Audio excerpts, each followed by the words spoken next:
দুর্ঘটনার কবলে ফেন্সিডিল বোঝাই একটি লরি। ঘটনা বিশালগড়ে। জানা যায় যে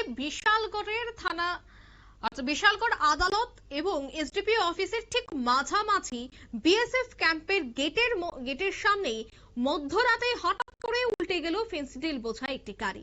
বৃহস্পতিবার মধ্যরাতে TR07A1842 নম্বরের একটি ফেন্সিডিল বোঝাই গাড়ি উল্টে গিয়েছে। কমলনগরে যাওয়ার কথা ছিল তাদের। তবে সূত্রের খবর যে সেই ফেন্সিডিলের যিনি মালিক রয়েছেন তিনি বিশালগড় এবং মতিনগরের। গাড়ির মালিকের বাড়ি বিশ্রামগঞ্জের তকসাপাড়া এলাকায়। আর এইভাবেই প্রতিদিন বিশালগড়ের উপর দিয়ে ফেন্সিডিল পাচার হচ্ছিল, কিন্তু করিতকর্মা পুলিশ কোনো কিছুই করতে পারছে না বলে অভিযোগ। এবং সবটাই যে নগদ নারায়ণের বিনিময়ে প্রায় প্রতিদিন ম্যানেজ হয়ে যেত সে কথাও আর বলার অপেক্ষা রাখে না। তবে দুর্ভাগ্যবশত সেই নেশা ব্যবসায়িকদের দুর্ভাগ্য ছিল যে একেবারে গাড়িটি উল্টে যায় এবং গাড়িতে থাকা যখন সেই ফেন্সিডিলগুলি মাটিতে পড়তে থাকে তখনই কিন্তু আশপাশের মানুষজন টের পেয়ে যায় যে সেখানে ফেন্সিডিল অর্থাৎ নেশা জাতীয় সামগ্রী ছিল। একেবারে থানা দিয়ে আদালত চত্বর হয়ে প্রতিদিন এই গাড়ি আসা যাওয়া করত, কিন্তু আজ একটা বিপদের মুখে পড়ে সেই ফেন্সিডিলগুলি উদ্ধার করা হয়েছে।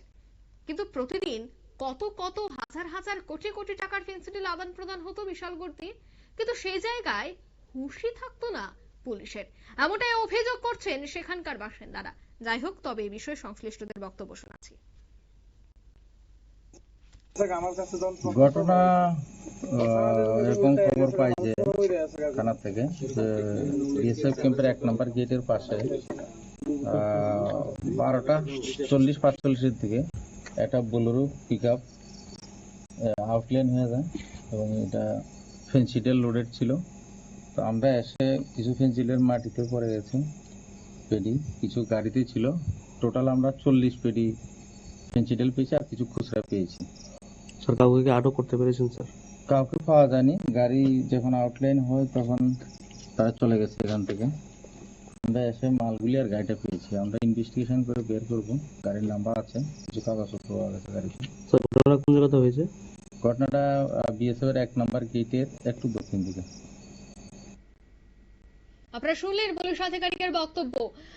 পাচারকালে কিন্তু এই ফেন্সিডিলের গাড়িটি উল্টে যায় এবং সঙ্গে সঙ্গে উচ্চপদস্থ আধিকারিকরা ঘটনাস্থলে উপস্থিত হয়। যদিও জানা গেছে যে গাড়ির চালক কিন্তু পলাতক, তবে আপনারা পরিমাণ দেখে বুঝতেই পারছেন যে কত লাখ টাকার সেখানে ফেন্সিডিল আদান প্রদান হচ্ছিল। কিন্তু সেই জায়গায় কি করছিলেন পুলিশ? শীত ঘুমে আচ্ছন্ন রয়েছেন। যে জায়গায় প্রতি মাসে এই ধরনের নেশা সামগ্রী আদান প্রদান সংবাদ শিরোনামে থাকে রাজ্যে, সেই জায়গায় পুলিশের কাঁধে গুরু দায়িত্ব থাকে কিভাবে এই নেশা বাণিজ্য রোখা যায়। কিন্তু সে জায়গায় কি করছেন পুলিশ বাবুরা?